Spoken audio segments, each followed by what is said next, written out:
Hi family welcome to అమ్మ చిట్కాలు. నేను మీ దీప్తిశ్రీ. ఈ వీడియోలో పిల్లలకి డిన్నర్ టైంలో పెట్టే బేబీ ఫుడ్‌ని చూపిస్తాను. నేను చూపిస్తున్న రెసిపీస్ మీ పిల్లలకి యూజ్ అవుతున్నాయని మీరు పెట్టే కామెంట్స్ నాకు చాలా సంతోషాన్ని ఇస్తున్నాయి. Thank you so much. ఈ రెసిపీ పిల్లల బరువును కూడా పెంచుతుంది. దొందొల్లు కాకుండా పిల్లలకి గట్టొల్లైతే వస్తుంది. ఈ రెసిపీ వల్ల వారానికి 2 సార్లు ఈ రెసిపీని చిన్నారులకి పెట్టొచ్చు. 8 నెలల చిన్నారుల దగ్గర నుండి 3 సంవత్సరాల పిల్లల వరకు ఈ రెసిపీని పెట్టుకోవచ్చు. ఎర్లీ డిన్నర్ టైంలో ఇవ్వండి ఈ రెసిపీని. పిల్లల కోసం మరికొన్ని డిన్నర్ రెసిపీస్ వీడియోస్ కావాలి అంటే ఈ వీడియోని లైక్ చేయండి. మొదటిసారి ఛానల్ చూస్తున్నా ఇంకా సబ్స్క్రైబ్ చేసుకోకపోయినా దయచేసి ఛానల్ని సబ్స్క్రైబ్ చేసుకోండి.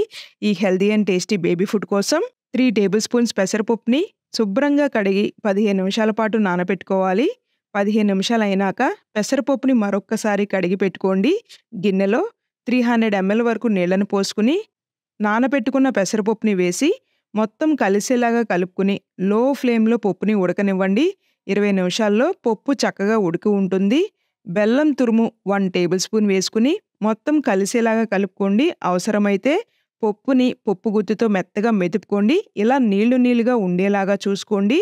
చపాతీని 2 వైపులా నేతితో కాల్చి ముక్కల్లాగా కట్ చేసుకుని వాటర్ ఏమీ పోయకుండా గ్రైండ్ చేసుకోవాలి. గిన్నెలో చపాతీ పొడిని వేసి ఉడకబెట్టుకున్న వేడి పప్పుని వేసి బాగా కలుపుకోవాలి. ఇలా కలుపుకున్నాక 20 నిమిషాల పాటు చపాతీని పప్పులో నాననివ్వాలి. అప్పుడే మెత్తగా తయారవుతుంది. 20 నిమిషాలు అయిన తర్వాత చిన్నారులకైతే పెట్టండి. చాలా బాగుంటుంది రెసిపీ. ఖచ్చితంగా ట్రై చేయండి. చిన్నారులకి నచ్చుతుంది. ఈ వీడియో మీ అందరికి ఉపయోగపడుతుంది అని అయితే ఆశిస్తున్నాను. వీడియో నచ్చినట్లయితే please do like, share and subscribe.